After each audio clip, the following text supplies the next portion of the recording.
Hello friends, welcome back to my channel. Chemical kinetics chapter का ये second video है जिसमें हम पढ़ेंगे ऑर्डर ऑफ द रिएक्शन। अब ध्यान से समझिएगा ऑर्डर क्या होता है। अब इसके न्यूमेरिकल्स भी हम देखेंगे कैसे करते हैं, पर लेकिन ये बहुत इजी टॉपिक है। ऑर्डर ऑफ द रिएक्शन पढ़ने के लिए हमें क्या पढ़ना पड़ेगा कि हमारे पास जो है रेट लॉ क्या होता है। ठीक है, अब हमने एक पढ़ा हुआ है इक्विलिब्रियम में, that is law of mass action. अगर हमारे पास एक रिएक्शन चल रही है A plus B gives us products, ठीक है, तो लॉ ऑफ मास एक्शन क्या कहता था कि equilibrium constant is equal to the concentration of products upon concentration of reactants. ठीक है, यही पढ़ा हुआ हमने। अब हमारे पास क्या आ जाते हैं कि जो है हमारा रेट लॉ क्या है। रेट लॉ में हम देखते हैं कि हमारे प्रोडक्ट्स जो है एक रिएक्शन के रेट को इन्फ्लुएंस नहीं करते। वहाँ पर हम इक्विलिब्रियम कांस्टेंट नहीं निकालते, वहाँ पर हम रेट निकालते हैं। अब रेट लॉ क्या कहता है, that rate is defined as rate of the reaction is calculated as that it is directly proportional to the concentration of the reactants. ठीक है, ये हमारे पास रेट जो है that is directly proportional to the concentration of the reactants raised to some powers. Let it be कि हमारे पास ये रिएक्शन में हमारे पास जो रिएक्टेंट्स हैं इनके स्टोइकोमेट्रिक कोएफिशिएंट्स हैं। लेट इट बी कि इसका स्मॉल ए है और इसका स्मॉल बी है, raise to some powers that may और may not be equal to stoichiometric coefficient of the reaction. ठीक है, तो ये जो है रेट डायरेक्टली प्रोपोर्शनल है कंसंट्रेशन के, पर लेकिन these are raise to some powers let it be alpha and beta. Alpha and beta may or may not be equal to stoichiometric coefficients, that is A and B। stoichiometric coefficients के equal हो भी सकते हैं और नहीं भी हो सकते। ठीक है, अब ध्यान से देखिएगा कि इसमें होता क्या है। अब हमारे पास ये तो हमने रेट लॉ पढ़ लिया, पर लेकिन ऑर्डर ऑफ द रिएक्शन क्या है। ऑर्डर ऑफ द रिएक्शन जो है that is an experimental quantity.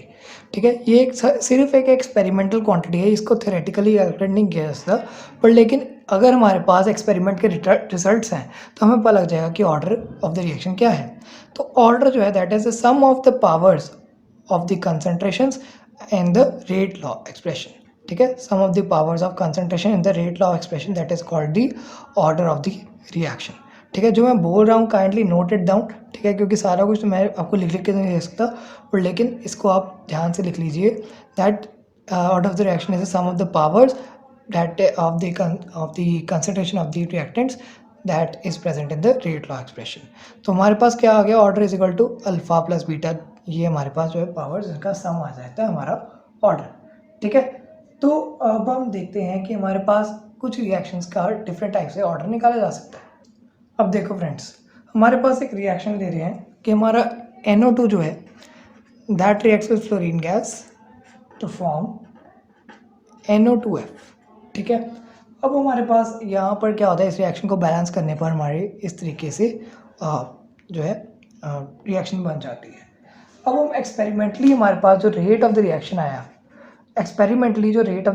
आया, that was found to be directly proportional to the concentration of NO2 and concentration of F2। ठीक है ना, तो ये हमारे पास हमारा जो है हमारे पास रेट ऑफ द रिएक्शन आ गया। ठीक है, एक यहाँ पर करेक्शन कर लेंगे, रेट लॉ को हम के नहीं कहते हैं, रेट लॉ जो है उसे रेट ही कहते हैं, रेट लॉ। ठीक है, तो यहाँ पर हमने रेट लिखना था कि हमारा रेट जो है that is directly proportional to a raised power alpha B raised power beta. ठीक है, मैं बोल ही रहा था पर लेकिन मैंने यहाँ पर के लिख दिया था। तो अगर ये डायरेक्टली प्रोपोर्शनलिटी का साइन हटाएंगे तो rate is equal to k A raised to power alpha B raised to power beta. अब ये जो हमारा के है that is called rate constant, इसको हम कहते हैं रेट कांस्टेंट। इसके बारे में हम आगे भी पढ़ेंगे, लेकिन यहाँ पर ये मिस्टेक करेक्ट कर लीजिएगा। ठीक है, अब रेट जो है that is directly proportional to NO2 and F2, ये हमारा एक्सपेरिमेंटल रिजल्ट है। अब यहाँ पर देखो ध्यान से कि ये हमारा एक्सपेरिमेंटल रिजल्ट में हमने क्या देखना है कि हमारे पास इनकी पावर्स क्या है, और इसकी पावर भी 1 है और उसकी पावर भी 1 है, तो ऑर्डर क्या हो जाएगा 1 + 1 दैट इज इक्वल टू 2। तो ये रिएक्शन जो है that is second order reaction. ठीक है, अब हम एक और रिएक्शन देख लेते हैं, जैसे डिसोसिएशन ऑफ N2O5। N2O5 जो है वो डिसोसिएट करता है इनटू NO2 एंड O2। ठीक है, ये NO2 बनाएगा और O2 बना देगा, और ये इसको बैलेंस करने पर हमारी रिएक्शन जो है 2N2O5 gives 4NO2 plus O2, ठीक है ना। अब इसका भी जब हमने रेट देखा, दैट रेट जो है rate of the reaction that is directly proportional to N2O5, ठीक है। तो हमारे पास पता क्या लगा कि इसकी पावर भी हमारे पास 1 है, तो हमारे पास ये रिएक्शन क्या हो जाएगी, it is first order reaction, ठीक है। तो ये रिएक्शन फर्स्ट ऑर्डर होगी। अब ध्यान से हमने क्या देखा कि इस प्रकार के हमारे पास रिएक्शन के ऑर्डर्स आ रहे हैं। अब कई बार क्या होता है कि हमारे पास जो रिएक्शन का ऑर्डर है हर बार जो है होल नंबर नहीं होगा। एक रिएक्शन हम और कंसिडर कर रहे हैं कि जो है हमारा एसिटाल्डिहाइड जो है, ठीक है, जिसे हम इथेनॉल पे कहते हैं। एसिटाल्डिहाइड जो है अगर 723 केल्विन पर इसे हीट किया जाए तो it gives rise to methane and carbon monoxide. But इसमें क्या पता लगा कि ऑर्डर ऑफ द रिएक्शन जो है दैट इज 1.5, ठीक है। तो ये एसिटाल्डिहाइड की कंसंट्रेशन की रेज़ टू पावर 1.5 पर डिपेंड कर रहा था, तो हमारा ऑर्डर ऑफ द रिएक्शन 1.5 आ गया। So order can be a whole number और अ फ्रैक्शन, ठीक है। अब जरूरी नहीं है कि ऑर्डर ऑफ द रिएक्शन हर बार एक होल नंबर ही होगा, ठीक है ना। तो ये हमारा तो हो गया ऑर्डर। अब ऑर्डर के यूनिट्स क्या होते हैं, ठीक है, मतलब हमारे पास सॉरी ऑर्डर के तो यूनिट्स नहीं हो सकते, ऑर्डर तो हमारा ऐसे ही है, पर लेकिन रेट कांस्टेंट के यूनिट क्या हो सकते हैं। तो ये जो हमारा रेट कांस्टेंट है तो इसके पढ़ते हैं यूनिट्स ऑफ रेट कांस्टेंट। अब हमारे पास क्या होता है कि जो हमारा एक रेट है, रेट ऑफ द रिएक्शन है, that is equal to rate constant जो है that is equal to rate of the reaction, and ये a raise to power alpha इसके साथ मल्टीप्लाई होते हैं, ठीक है। तो रेट क्या होता था, दैट इज dx/dt, हमने पढ़ा था ना, कंसंट्रेशन अपॉन टाइम। अब अगर ये रेट के बराबर है तो यहाँ पर जो ए अल्फा बी बीटा यहाँ पर टर्म्स थी, ठीक है ना, इसको मैं नीचे ले जाता हूँ तो वो यहाँ पर क्या आ जाएगा, concentration of the reactants raise to the power order हमारा हम ले लेते हैं n, ठीक है। ऑर्डर को हम क्या लेते हैं, word, that is equal to n। अब इस तरीके से हमने लिख दिया। तो dx क्या है, हमारी कंसंट्रेशन, तो इसको इस फॉर्म में लिख सकते हैं, concentration upon time into 1 upon concentration raise to power 1 raise to power n, ठीक है ना। तो अब हमने इसको जब सिंप्लीफाई किया तो k के यूनिट्स की कैसे निकलेंगे, कंसंट्रेशन जो है इसकी 1 पावर है, यहाँ पर n पावर है, तो concentration raise to power 1 minus n into time raise to power -1, ठीक है। तो इस प्रकार हम जो है हमारे ऑर्डर ऑफ द रिएक्शन के रेट कांस्टेंट के यूनिट्स निकाल सकते हैं इस फॉर्मूला से, ठीक है ना। अब हम डायरेक्टली फॉर्मूला निकालेंगे। अगर हमारे पास ज़ीरो ऑर्डर रिएक्शन है, फॉर ज़ीरो ऑर्डर रिएक्शन हमारे पास के यूनिट्स क्या आ जाएंगे, यहाँ पर कंसंट्रेशन क्या आएगी ज़ीरो ऑर्डर में, कंसंट्रेशन के तो कोई वो ही नहीं होगा, ऑर्डर की वैल्यू पुट करनी है हमें डायरेक्ट। कंसंट्रेशन यूनिट्स क्या होते हैं, मोल पर लीटर, और ऑर्डर की वैल्यू 0 है तो ये क्या आ जाएगा, मोल पर लीटर, क्योंकि इसकी पावर क्या है 1 माइनस 0, तो दैट इज इक्वल टू 1, ठीक है। और टाइम जो है पर सेकंड में होता है तो ये पर सेकंड में आ जाएगा फॉर ज़ीरो ऑर्डर रिएक्शन। अब फर्स्ट ऑर्डर के लिए हम देखेंगे तो ये 1 माइनस 1 0 हो जाएगा, concentration raise to power 0, concentration ख़त्म। तो फर्स्ट ऑर्डर रिएक्शन के लिए हमारे पास जो रेट कांस्टेंट की वैल्यू आते थे k इज इक्वल टू,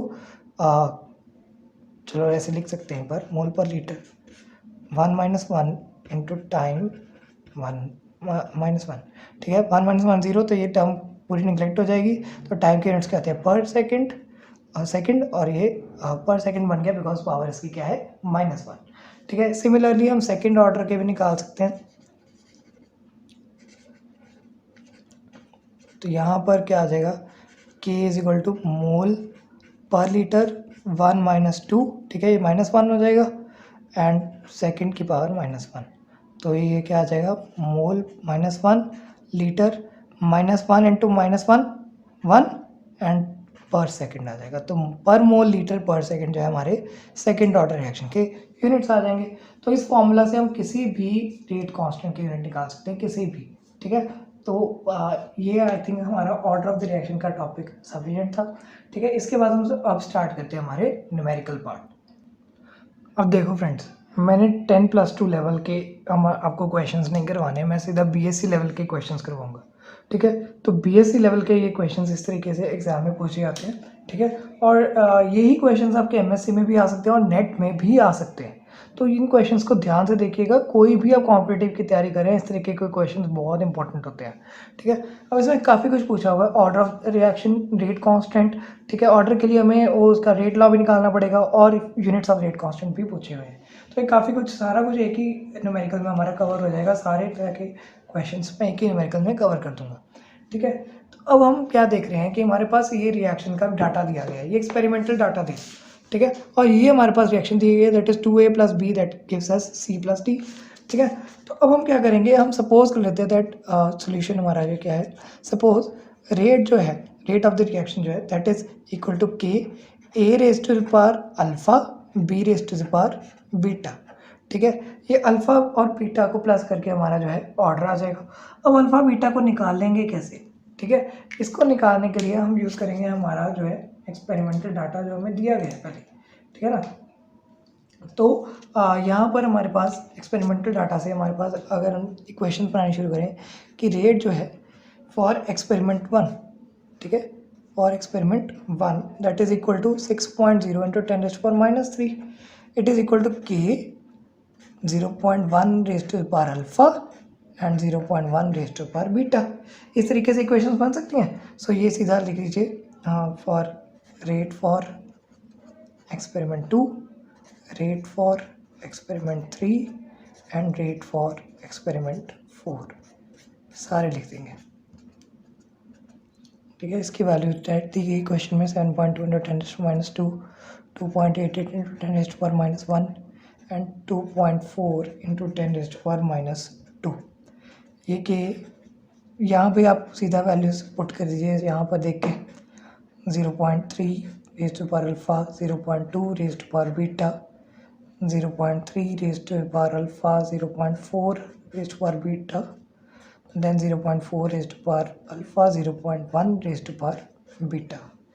अब हमने क्या करना है कि इस तरीके से कुछ दो इक्वेशंस को कट किया जाए, 1 2 3 4, ये हमारे पास जो है 4 इक्वेशंस बन गई। इसमें से दो इक्वेशंस को इस तरीके की इक्वेशंस को डिवाइड करें कि हमारे पास जो है राइट हैंड साइड पे टर्म कट जाए, ठीक है ना। तो हमने क्या देखा कि 0.1 0.1 ये दोनों कट कर सकते हैं, तो हमने फर्स्ट और डिवाइड 1/4 कर दिया, ठीक है। ये हमने एक डिवीजन कर दी, मैं साइड में इसलिए लिख रहा हूँ ताकि हमारा एक ही पेज पर पूरा आ जाए शुरू हो जाए, ठीक है। अगर एक पेज पर पूरा आ जाएगा तो आपको काफ़ी हद तक समझ भी आ जाएगा, ठीक है ना। तो इसमें क्या आएगा, 6 इंटू 10⁻³ को डिवाइड किया है 2.4 इंटू 10⁻² से, it is equal to k, ये 0.1 बीटा 0.1 बीटा कट गया ना, तो k 0.1 alpha upon k 0.4 alpha, ये k भी कट जाएगा, 0.1 भी कट जाएगा। तो हमारे पास ये इसको चेंज कर लेता हूँ मैं, इसको 24 लिख के और ये -3 कर देते हैं, ठीक है। इस तरीके से हो सकता है ना। तो क्या आ जाएगा, 6 1 6 4 10⁻³ कट गए, ठीक है। तो ये 1/4 इज इक्वल टू 0.1 अपॉन 0.4 क्या होता है, 1/4 ही होता है, 1/4 अल्फा। अब अल्फा की वैल्यू क्या हो कि ये 1/4 आ जाए, तो डायरेक्टली हम लिख सकते हैं अल्फा इज इक्वल टू 1। देखो कितना ईजी था, ठीक है ना। इस तरीके से हम बीटा भी कैलकुलेट कर सकते हैं। अब बीटा कैलकुलेट करने के लिए अल्फा वाली टर्म्स कट करनी पड़ेगी। अल्फा वाली टर्म्स कैसी कौन सी कट हो सकती हैं, ये दोनों की कट हो सकती हैं, 0.3 और 0.3 वाली, ठीक है। इन दोनों को कट करने के लिए हम क्या करेंगे, इक्वेशन नंबर 2 डिवाइड बाई 3 कर देंगे, डिवाइड 2/3, ठीक है। तो सीधे सीधे डिवाइड करो फटाफट। अब मैं डिवाइड कर रहा हूँ इनको और सीधा आंसर आ जाता है 7.2 on 2.88 इंटू 10⁻² टू 10⁻1। अब इसको हम 10⁻² चेंज कर देंगे, 28.8 कर देते हैं और इसको 10⁻² कर देते हैं। k 0.3 ये कट गया, 0.2/0.4 क्या होता है, 1/2 होएगा रेज़ टू बीटा। तो ये 7 1 7 4, ठीक है, 1/4 आ जाएगा, ठीक है। थोड़ा सा अप्रॉक्स कैलकुलेशन करनी पड़ती है, तो यहाँ पर क्या आएगा 1/4 is equal to 1/2 raise to power beta. अब 1/2 की पावर कितनी होगी, आंसर 1/4 आ जाए, मतलब 2 की पावर कितनी होगी 4 आ जाए, तो बीटा क्या आ जाएगा, that comes out to be 2। तो इस तरीके से हमारा बीटा 2 आ गया। अब हमारे पास जो है रेट जो है ऑर्डर के यूनिट्स के आ जाएंगे, order is equal to n is equal to alpha plus beta that is 1+2। तो ये हमारे पास ऑर्डर आ जाएगा, that is equal to third order reaction हो जाएगी। ओके, अब थर्ड ऑर्डर रिएक्शन के लिए डायरेक्टली उस फॉर्मूले में यूनिट्स के लिए हम पुट करेंगे वैल्यू, ठीक है। तो यूनिट्स निकालने के लिए k is equal to concentration raise to power 1 - n, तो mole per litre raise to power 1-3 into per second, ठीक है। तो हमने क्या किया, हमारा आंसर आ जाएगा mole square per litre square and then sorry mole -2 and litre का स्क्वायर, ठीक है, क्योंकि ये -2 आ जाएगा यहाँ पर इंटू पर सेकेंड। तो ये हमारे यूनिट्स हो जाएंगे। और लास्ट हमारे पास क्या पूछा गया, हमारा जो है रेट कांस्टेंट की वैल्यू, ठीक है। अब कोई भी वैल्यू हम उठा के हमारी इक्वेशन 1, 2 किसी में पुट कर सकते हैं। 1 सबसे ज़्यादा सिंपल है, तो इसमें वैल्यूज पुट करेंगे, ठीक है। तो k is equal to 6.0 into 10⁻³ upon एक 0.1 रेज़ टू पावर 1 एंड 0.1 का स्क्वायर। तो इसको सॉल्व करने पर हमारा आंसर क्या आ जाएगा, 6 पर मोल स्क्वायर लीटर स्क्वायर, और ये हमारे पास पर मिनट था, सॉरी ये सेकंड नहीं आएगा हमारे पास, यहाँ पर भी टाइम जो है मिनट्स में दिया हुआ है, तो ये पर मिनट कहाँ से लिया मैंने टाइम, यहाँ से, ठीक है। तो ये भी पर मिनट में ही आ जाएगा। तो इस तरीके से हमारे न्यूमेरिकल सॉल्व होते हैं। यहाँ पर मैंने कंप्लीट कर दिया ऑर्डर ऑफ द रिएक्शन, सारे न्यूमेरिकल सॉल्व करके दिखा दिए। एक ही न्यूमेरिकल में मैंने काफ़ी क्वेश्चंस के काफ़ी कंसेप्ट्स कवर कर दिए। अब हम नेक्स्ट वीडियो में करेंगे हमारी reactions of the first order second order, ठीक है, वो हम उनके एक्सप्रेशन ड्राइव करेंगे। Till then stay tuned, subscribe to our channel and thanks for watching. Thank you so much.